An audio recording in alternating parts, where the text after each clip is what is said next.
My fiancé said my disabled brother was an embarrassment and banned him from our wedding. I replied, thanks for the truth.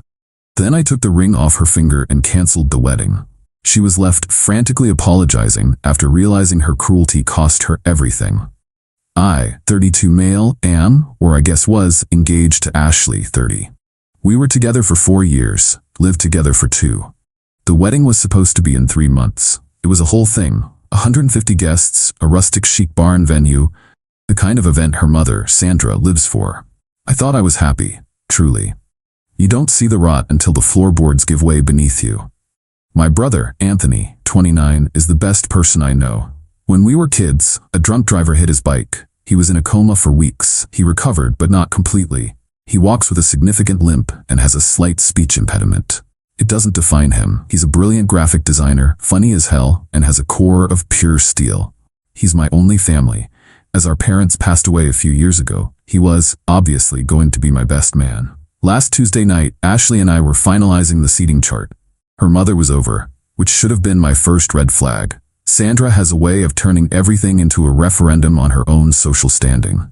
Mark, darling, Sandra started, tapping a perfectly manicured nail on Anthony's name. We need to discuss the optics of the wedding party. I just looked at her. The optics? Ashley jumped in, her voice unnaturally bright. What Mom is trying to say is, maybe it would be better if Anthony could participate in a different way. Not as best man. I put my pen down. The air in the room went still. What different way? Well, Ashley continued, refusing to meet my eyes. The ceremony, it's the centerpiece. All eyes on us. The procession, the standing at the altar, it's a lot of physical activity. The subtext was a tidal wave. I made her say the words. What are you talking about, Ashley? She finally looked at me, her expression hardening with frustration, as if I were the one being difficult. Mark, be realistic. It's gonna be awkward. People will be uncomfortable. The limp, the way he talks, it's an embarrassment. It's not the atmosphere we want. An embarrassment. The words just hung there. I didn't feel anger, not at first. It was a profound, chilling clarity, like a camera lens snapping into perfect focus. I saw her mother, preening with approval. I saw the 4 years, the shared apartment, the future I'd imagined, and realized it was all built on a lie. I was in love with a person who didn't exist. The woman in front of me was a stranger. I looked at her, and my voice came out quiet, colder than I knew I was capable of. Thanks for the truth. I stood up. I walked over to her, and she flinched, maybe expecting me to yell. Instead, I gently took her left hand. She stared, confused, as I slid the engagement ring off her finger.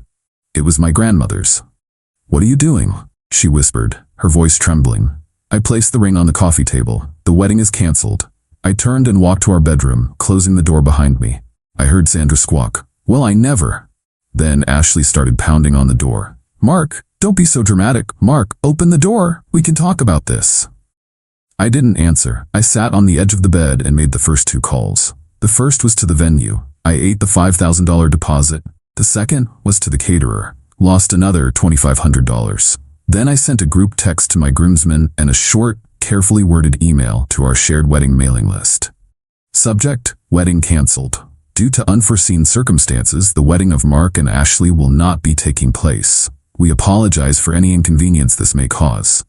When I finally opened the bedroom door an hour later, Ashley was sitting on the couch, sobbing. Sandra was gone. The seating chart was ripped to shreds on the floor. I fixed it, she wept, looking up at me, her face a mess of tears and makeup. He can be the best man. I'll tell him I'm sorry. I didn't mean it. But she did. That was the thing. She was sorry she got caught. Sorry for the consequences. She wasn't sorry for the cruelty. She just tried to hide it better next time. You need to pack your things, Ashley. No, this is my home. I'm the only one on the lease, I said, the fact landing with quiet finality. I'll give you 30 days. She stared at me, her grief curdling into fury. You're throwing away our entire life because I was a little honest over him? I just looked at her. I didn't need to say anything else. I knew this was just the beginning. People like Ashley and Sandra don't just walk away. They try to burn everything down. But I'm not the dramatic, hysterical type. I'm a planner, and I was already making a new plan. So, am I the a-hole? Update 1. First, thanks for the overwhelming support. It's validating to know I'm not crazy. A lot of you warned me that this would get ugly, and you weren't wrong. Ashley's reaction has moved from desperate apologies to scorched earth. As predicted, she didn't take the 30-day notice seriously. She stayed in the apartment, alternating between giving me the silent treatment and having long, loud phone calls with her mother about how I'm a monster. Small, petty things started happening. My premium Spotify account was suddenly blasting her sad girl breakup playlist in my car. She left her muddy Adidas sneakers on the new rug I'd just bought. Then, my favorite coffee mug, a gift from Anthony, was found shattered in the trash can. I didn't say a word. I just took a photo and added its replacement cost to a private document I'd started on my computer titled Damages and Debts. Then came the money. I got a call from Sandra. She didn't bother with pleasantries. "Mark, I've been looking at the receipts for the wedding. My husband and I are out nearly $12,000 on non-refundable deposits for the flowers, the band, and Ashley's dress. We expect to be reimbursed." I was prepared for this. During my initial cancellation spree, I had kept a meticulous record. "Sandra," I said, my voice even.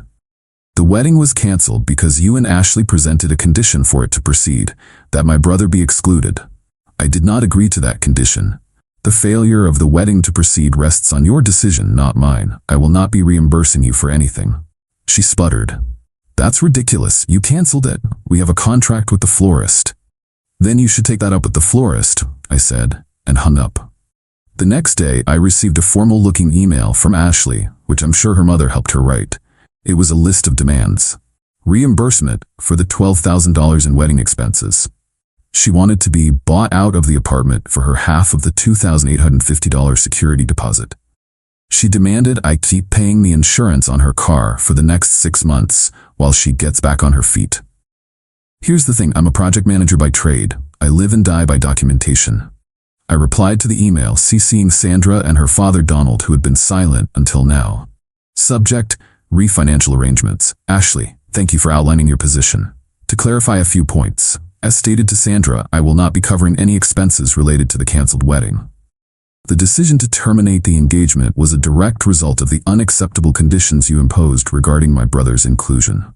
Regarding the security deposit, as you are not on the lease and have never contributed to the rent, our agreement was I paid rent/utilities and she paid for groceries. You have no legal claim to the deposit. However, I have attached a spreadsheet detailing your share of the utilities for the past 24 months, which you have not contributed to.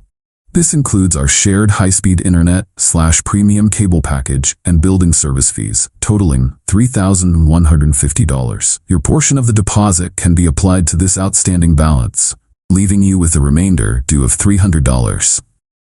The car is registered and titled solely in my name. I purchased it for you as a gift, but the ownership was never transferred. The insurance policy, which is in my name, will be terminated in 14 days, on July 5th.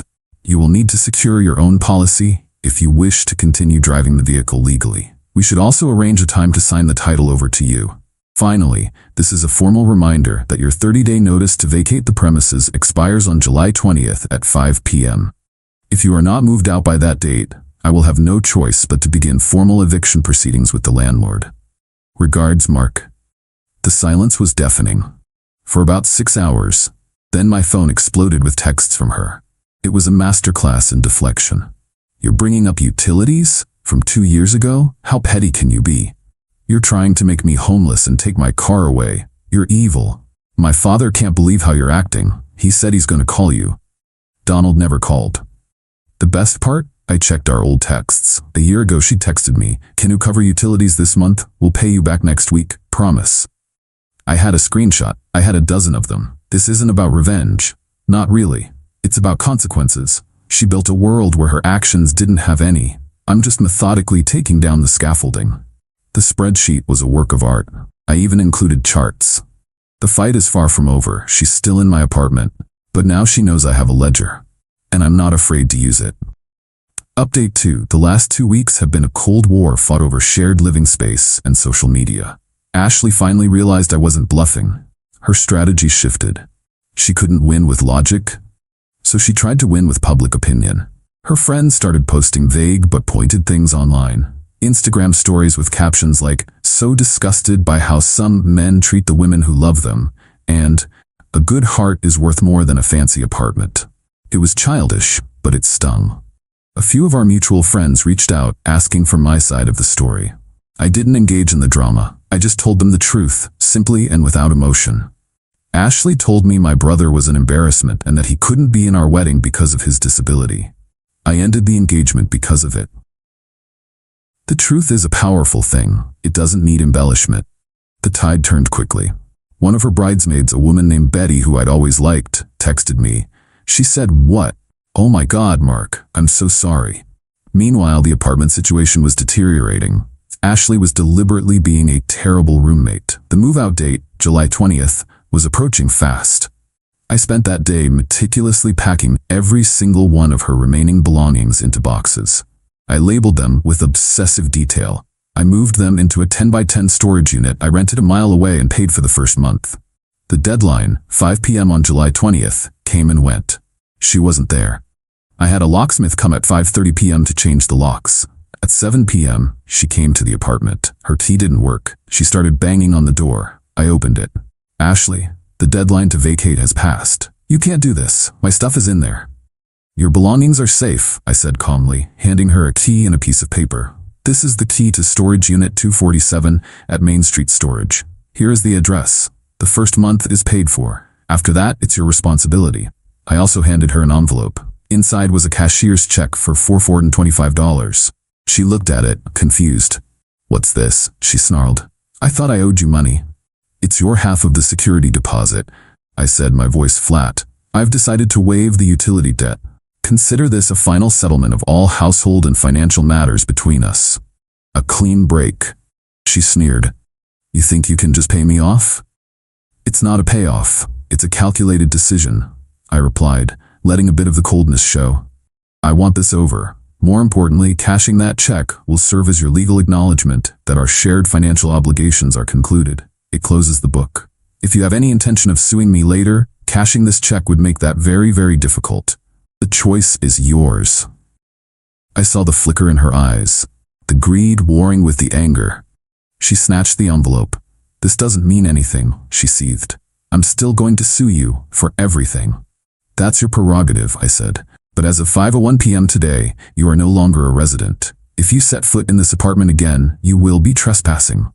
I closed the door. The banging continued for a while, then it stopped. I felt a pang of something, not regret, but a deep, aching sadness for the man who had stood in the same hallway a month ago, believing he was in love. Then I went and poured myself a drink in my father's crystal glass, and for the first time in weeks, my home was quiet. Final update. It's been a while. Life has settled into a new kind of normal. I wanted to close the loop for everyone who followed this saga. The quiet I felt that night after changing the locks was the beginning of the end. Ashley, predictably, did not go gentle into that good night. She lawyered up. Or rather, her parents paid for a lawyer who sent me a blustering letter of intent to sue for a grab bag of grievances. Emotional distress, breach of promise to marry, and the full $12,000 for the wedding costs. My response was simple. I hired a lawyer for a few hours of consultation. We drafted a single, concise response. It included a copy of the original lease agreement with only my name on it, the spreadsheet of her unpaid utilities, marked as waived as part of final settlement, a copy of the cashed cashier's check for $1,425, and the pièce de résistance, a sworn affidavit from Betty, her former bridesmaid, detailing Ashley's comments about Anthony. Betty had volunteered. She said people like that deserve to be seen for who they are. We sent the package to her lawyer. We received a second, much weaker letter back, trying to argue about shared assets, but my lawyer simply pointed out that her cashing of the settlement check demonstrated a clear accord and satisfaction, effectively ending any claims. After that, we truly never heard from him again. The car was the final nail. After my 14-day notice, the insurance was terminated. She must have ignored it, because about a week later, I got a notice that the car had been impounded for being uninsured after a minor fender bender, her fault. Since the title was still in my name, the notice came to me. It stated that if the fees weren't paid within 30 days, the vehicle would be sold at public auction to satisfy the towing company's lien. I sent one final text to Ashley. "The car has been impounded. I am not retrieving it. If you want it, you have until the 30th to pay the fees and register it in your name. Otherwise, the towing company will sell it at auction. I will sign the release of interest paperwork to allow the sale to proceed. She sent back a string of profanity. I didn't reply. She couldn't afford the fees. A month later, I got the form, signed it, and washed my hands of it. The fallout for them was, from what I've heard, significant. Ashley had to move back in with her parents. Without the car I provided, she had trouble commuting to her job in the city and ended up quitting. Socially, the story spread. The truth, as told by me and confirmed by Betty, painted a very clear picture. People saw her cruelty for what it was. Sandra's social circle got a front row seat to her daughter's spectacular implosion, which I imagine was the ultimate punishment for her. I saw Ashley once, about a month ago. I was at a coffee shop with Anthony. She walked in, saw us, and froze. Her face was a storm of anger and bitterness. She looked away, turned around, and walked right back out. Anthony just looked at me and grinned. Well, that was awkward. We laughed, and that was it. There was no lingering pain, no feeling of victory, just nothing. She was just a person I used to know. Life is good now. My apartment feels like mine again. I've reconnected with friends. I'm focusing on work. Most importantly, my relationship with my brother is stronger than ever. He never once made me feel like I had to choose, but he thanked me, with tears in his eyes after it was all over. I told him the truth. It was never a choice, Anthony. It was a clarification. I heard through the grapevine that Ashley and Sandra tell people I'm a manipulative sociopath who concocted an elaborate scheme to ruin her life over nothing. They will never understand. They will never see the ugliness in their own actions. And in a way, that's the most satisfying conclusion of all. It proves I saw the rot clearly. It proves I was right to burn it all down and walk away. They can have their bitterness. I'll take my peace.